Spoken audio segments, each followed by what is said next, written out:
to tackle a worsening flood situation in Sunamganj, Sylhet, Osmania Airport operation suspended. Bangladesh's deposits in Swiss banks jumped by 55% last year.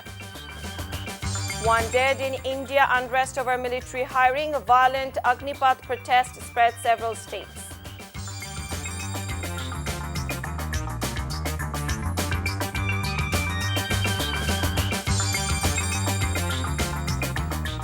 Assalamu alaikum. This is Nusrat Islam welcoming you all to Evening News. You have just had the headlines. Now let's move on to the details.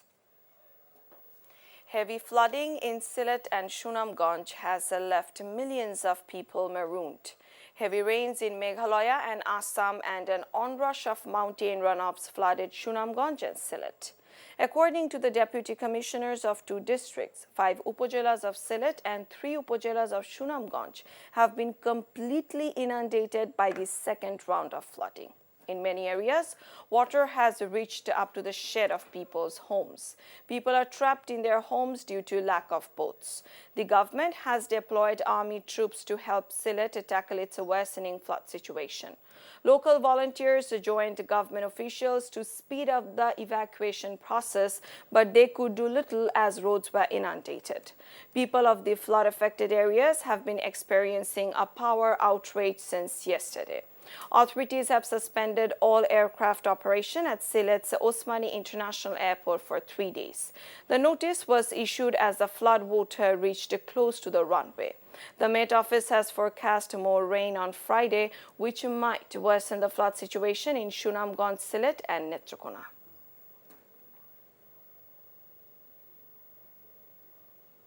The SSC General, Vocational and Dakhil examinations scheduled to start on 19th June have been suspended due to flooding in some districts. The revised schedule for the exams will be announced at a later date, according to a notice issued by the Education Minister's office today.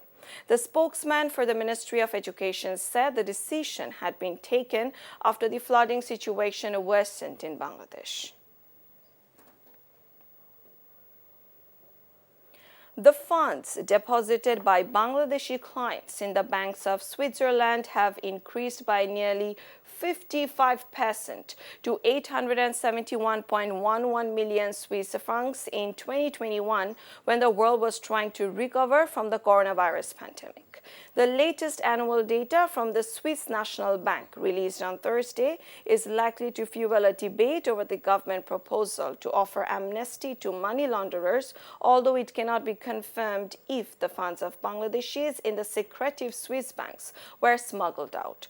The groups working on good governance and prevention of corruption in Bangladesh allege that most of the money parked in the Swiss banks by Bangladeshis is earned illegally and laundered abroad. The secrecy preserved by the Swiss banks and their policy of not asking questions draw a huge number of wealthy customers from around the world. Leaders and members of different Islamic groups are staged rallies across Dhaka city in protest of the offensive remarks by suspended BJP leaders on Prophet Mohammad, peace be upon him.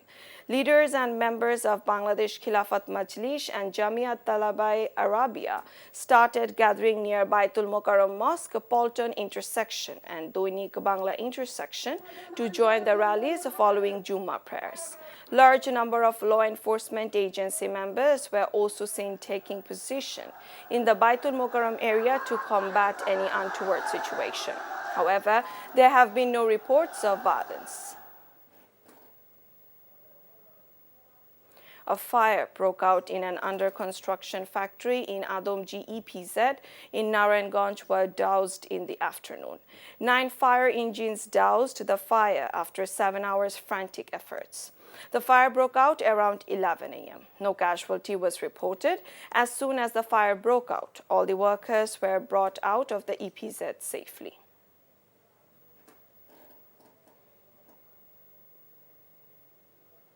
The Armored Police Battalion or APBN have recovered an assault rifle and a large amount of ammunition from a Rohingya refugee camp in Cox's Bazar's Ukhia. In a separate operation, 4 firearms and ammunition were recovered from another Rohingya camp in Teknaf, APBN officials say. The raids took place on Thursday afternoon at the registered Rohingya camp in Nila Union and that night at a Rohingya camp in Ukhia's Palonkhali Union. After the gunfire stopped, the area was searched and an automatic assault rifle from the US and 491 bullets were recovered. No one was caught in the raid, the APBN official said.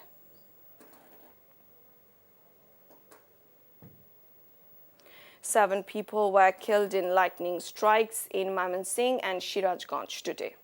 5 people, including 3 teenagers, were killed in 2 separate lightning strikes in Mymensingh. The tragic incident took place in the Dori Kushtia Union of Shodor Upojela and Gangail Union of Nandail in the afternoon. 2 farmers were killed in the lightning strike. The 3 teenagers were playing football amid rain in a local field. Later, they went to sea fishing in a bill where they were struck by lightning. Meanwhile, 2 people were dead for the lightning strikes in Sirajganj. International news. Authorities imposed restrictions on Friday on gatherings in a satellite city of India's capital that is home to offices of several multinational firms, and 1 person was killed as protests against a new military recruitment process spread. Angry mob set trains on fire and clashed with police in several states over the new military recruitment policy, Agnipath.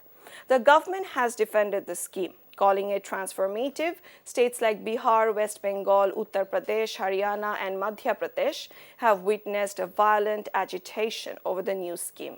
Bihar has borne the highest brunt of the violence. Over 200 trains have been affected, 35 trains have been cancelled, while 13 is short terminated since the protests erupted on Wednesday. Ruthless West Indies have knocked over shambolic Bangladesh over a measly 103 within 2 sessions on the opening day of the Antigua Test. Only skipper Shakib Al Hasan with 51 runs weathered the storm before the Tigers rolled over embarrassingly at the North Sound on Thursday as the Caribbean bowlers ripped through the batting order with devastating bursts. Only 2 other Bangladesh batsmen reached 2-digit scores, while 6 others walked out with duck. West Indies were 15 for no loss in 15 overs with skipper Craig Brathwaite and John Campbell in the middle, trailing Bangladesh by 88 runs. Now football. Atlanta, Houston, Miami, Philadelphia, Seattle, and Kansas City, Missouri were the newcomers among the 11 U.S. sides picked to host games at the 2026 World Cup, while Baltimore, Cincinnati, Denver, Nashville, Tennessee, and Orlando were left out. Arlington, Texas, East Rutherford, New Jersey, Foxborough, Massachusetts, and Inglewood and Santa Clara, California were the holdovers. FIFA announced its selections Thursday for the first World Cup with 3 co-hosts, also picking 3 Mexican cities and 2 in Canada. Mexico City, Monterrey, and Guadalajara were the 3 cities in Mexico, while Canada will be represented with Vancouver and Toronto. The U.S. selections included none of the 9 stadiums used at the 1994 World Cup. Before ending, let's have a look on the headlines once again. Army deployed to tackle worsening flood situation in Sunamganj, Sylhet. Osmani Airport operations suspended. Bangladesh's deposits in Swiss banks jumped by 55% last year. 1 dead in India unrest over military hiring. Violent Agnipath protest spreads several states. And that's all from the newsroom for now. To know updates, videos of this bulletin, visit our website www.ntvbd.com. Besides, visit our YouTube and verified Facebook page for updates of NTV's all popular programs and bulletins. Our next bulletin, Shondhar Khobor, will be aired in Bangla at 7:30 p.m. Thank you for being with us. Have a good time.